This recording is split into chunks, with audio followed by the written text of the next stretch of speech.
আসসালামু আলাইকুম। Welcome to Tanvir academy. এখানে আমার যেই কন্ডিশনটি আছে সেটা যদি আমরা একটু দেখি, আমাদের টেবিলটা যেভাবে সাজানো আছে।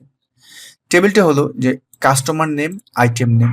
এটা হলো আপনার টেবিল ডেটাবেস।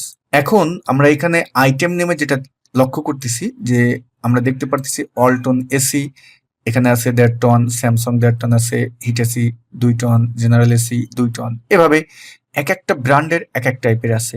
বাট আপনি এখন দেখতে চাচ্ছেন যে এই ১.৫ টন যে এসিটি আছে সেটা কোন, কোন ব্র্যান্ডের আছে এবং কাস্টমার নাম সহ সেটা উঠে যাবে।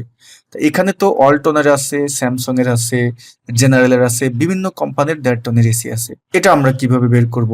তা এটা বের করার জন্য তো আমাদের দেখা যাচ্ছে যে কি করতে হবে? আলাদা, আলাদাভাবে খুঁজে বের করতে হবে। তা আশা করি আজকের টিপসটি দেখার পরে আপনি সেভাবে আর করবেন না। এজন্য আমরা যে কাজটি করব, আমরা এখান থেকে এই টেবিলটা আমি উঠিয়ে দিলাম। আ তারপরে আপনি এই জায়গাটা যেটা লিখবেন আইটেম নেম, একটা ছোট্ট একটা সামারি করবেন, আইটেম নেম লিখবেন এবং যে জিনিসটা খুঁজতে চাচ্ছেন, আমি চাচ্ছি ১.৫ টন। লাস্টের যে অক্ষরগুলো আছে সেগুলো আপনি এখানে লিখবেন। অবশ্যই এই যে আমাদের যে স্টার অর্থাৎ যেটাকে আমরা মাল্টিপ্লাই চিহ্ন হিসেবে চিনি, স্টার হিসেবে চিনি, সেটাকে আমরা এখানে কল করব। সুন্দরভাবে এখানে এভাবে কল করলেন যেভাবে আমি লিখলাম।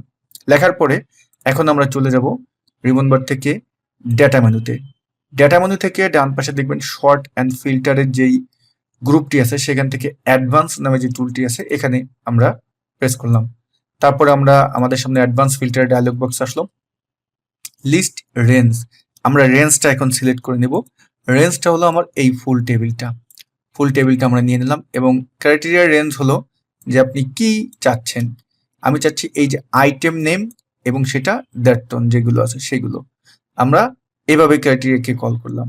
এখন এই জিনিসটা আপনি কোথায় বের করতে চাচ্ছেন?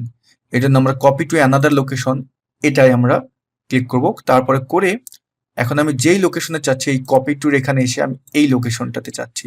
এখন আমি এখানে যদি ওকে দিই তাহলে আমি লক্ষ্য করতেছি আমার কিন্তু আমি একটু যদি এগুলোকে বড় করে দিই যে কাস্টমার নেম এবং সবগুলো কিন্তু আমার ১.৫ টন এসি এখানে কিন্তু বের হয়ে গেল।